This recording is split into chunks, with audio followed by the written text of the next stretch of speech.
Galveston, Texas, 1878. Jack Johnson was born into a world of chains and shadows. The son of former slaves, his childhood was carved by poverty and prejudice. He hauled cargo on the docks, his hands blistered, his body hardened. And when survival demanded more than sweat, he fought, bare-knuckle, brutal, in back-alley contests where coins rained down for blood. In those cruel arenas, Johnson discovered not just strength, but strategy.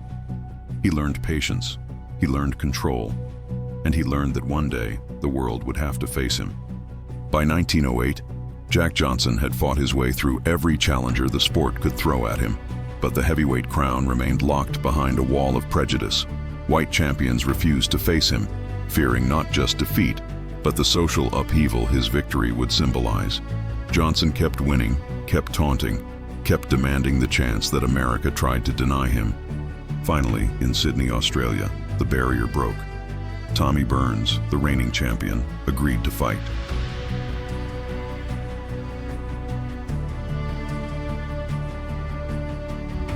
The bout was brutal, one-sided, and historic. Johnson toyed with Burns, smiling, talking to the crowd, dismantling him round by round. When the referee stepped in, Jack Johnson had done the unthinkable. A black man was now the heavyweight champion of the world.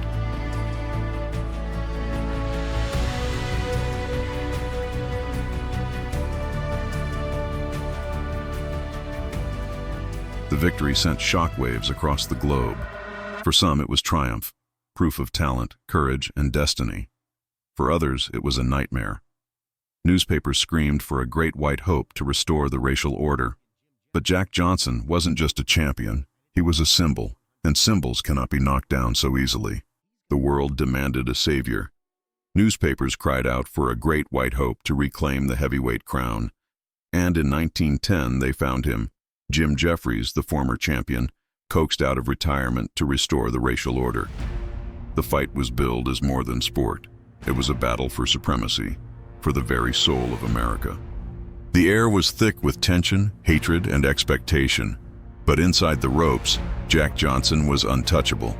He slipped punches, grinned at the crowd, and punished Jeffries with ease. By the 15th round, the myth had collapsed. Jeffries was finished.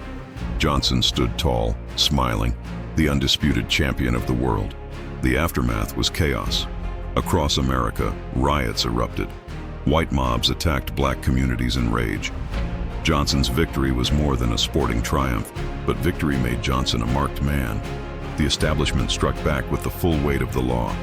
Prosecutors pursued him relentlessly, twisting charges under the Mann Act to criminalize his relationships. Headlines painted him as a villain, and the same nation that had watched him conquer Jeffries now sought to break him. Forced into exile, Johnson fought across Europe and South America, carrying his crown abroad while America turned its back. Yet even in exile, he remained defiant. The grin never faded. The swagger never broke. He was more than a fighter. He was a symbol of resistance. By 1915, Johnson's crown was slipping. Years of exile had drained him, and the world demanded another challenger. In Havana, Cuba, he faced Jess Willard, younger, stronger, and determined to take the title. For 26 grueling rounds under the blazing sun, Johnson fought with skill and defiance. But time had caught up. Exhausted, he fell in the 26th round, and Willard stood over him as the new champion. Some claimed Johnson threw the fight. Others swore it was simply age and fatigue. Either way, the era of Jack Johnson had ended in the dust of Havana. Yet even in defeat, Johnson's shadow loomed large. He had reigned for 7 years, defying a nation's expectations, and no loss could erase the cultural earthquake he had set in motion.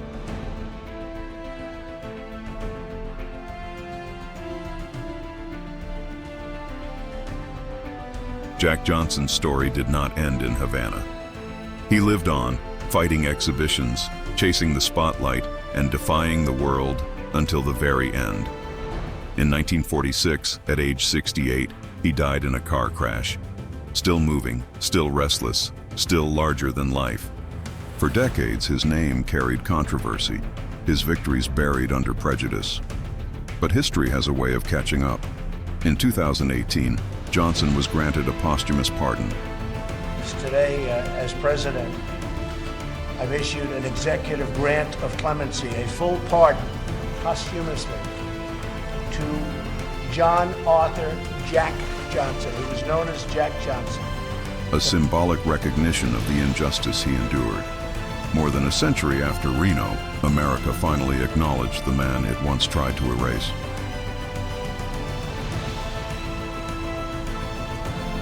Jack Johnson was more than a champion. He was a breaker of myths, a defier of power, a symbol of courage in the face of hate. His grin, his swagger, his triumphs, they echo still. And in the story of America, his fight will never be forgotten.